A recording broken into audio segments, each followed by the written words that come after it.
আমি হজে যাব, হজের পেমেন্ট করার জন্য অফিস থেকে অ্যাডভান্স টাকা নিয়েছি, এই টাকায় হজ করলে হজ কবুল হবে কিনা? অফিস থেকে যে অ্যাডভান্স টাকা নিয়েছেন সেটা আপনার বেতনের অংশ, অথবা আপনার স্যালারির অংশ হিসাবে যে টাকাটা আপনি নিয়েছেন এই টাকা দিয়ে আপনি হজ করতে পারেন। এটা আপনার সম্পূর্ণ হালাল টাকা। এটা আপনি লোন নিয়েছেন অনেকটা, লোনটা আস্তে আস্তে আপনি পরিশোধ করবেন। অতএব লোন নিয়ে হজ করলে হজ আদায় হয়, এবং একইভাবে লোন নিয়ে কোনো দান সাদাকা করলে সেটাও কিন্তু আদায় হয়ে যাবে। এটাও সেরকমই। অতএব আপনার এই হজ আদায় হবে ইনশাআল্লাহ তাআলা। একটি সফটওয়্যার কোম্পানিতে চাকরি করি, শুরুতে এতে হারাম কিছু জড়িত ছিল না, এখন কিছু হারাম অনুষঙ্গ যুক্ত হয়েছে, এখন করণীয় কি? চাকরি অব্যাহত রাখতে পারবো?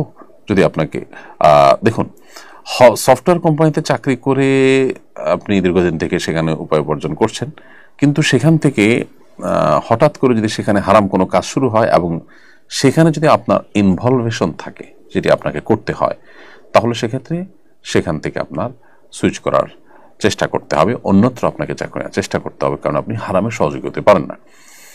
আর যদি ব্যাপারটা এরকম হয় যে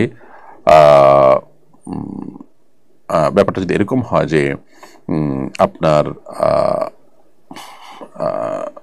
কোনো হারামে যুক্ত হতে হয় না, কোম্পানি কোনো একটা হারাম কাজ করে, সেটা তার অন্যান্য বিজনেসের পার্ট, তাহলে তার দায়টা আপনার উপর আসবে না ইনশাআল্লাহ তাআলা। হজের সফরে একজন হজযাত্রী নামাজ কসর করবে নাকি পূর্ণ নামাজ পড়তে হবে?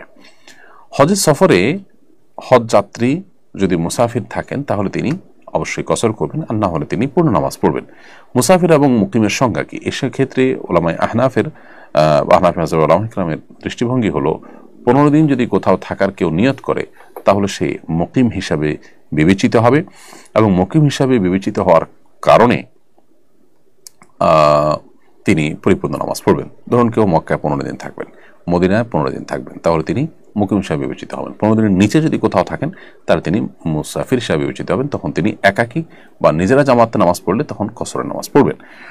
আর এছাড়া মক্কা থেকে মদিনা যাওয়া আসার পথে যে নামাজগুলো সেগুলো তো অবশ্যই কসর হবে। হ্যাঁ, যদি ইমাম সাহেব স্থানীয় হন, তার পেছনে নামাজ পড়েন, তাহলে তো আপনি পরিপূর্ণ নামাজ পড়বেন।